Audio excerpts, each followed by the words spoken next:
Here at Teach Active, we deliver workshops and keynotes all across the UK and internationally.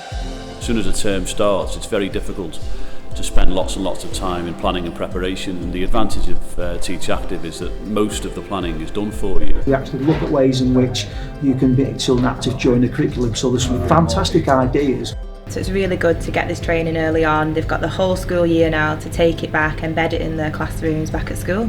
Teach Active have shown us different ways to engage children and make them more active within maths lessons. Training is kind of compartmentalised into a bit of thinking, a bit of sharing ideas, but then it's interspersed with physical activity, and I think that's important because it creates a fun atmosphere. Getting us involved in the way that we would be doing it in the school really helps. So very useful. I was scribbling away, writing everything down. Tonight's course was about an hour and 20 minutes, but it only felt like half an hour because of how engaging it was really. Training was really good, actually, very inspirational, and really I'm inspired now to just get going with it and get started and using it.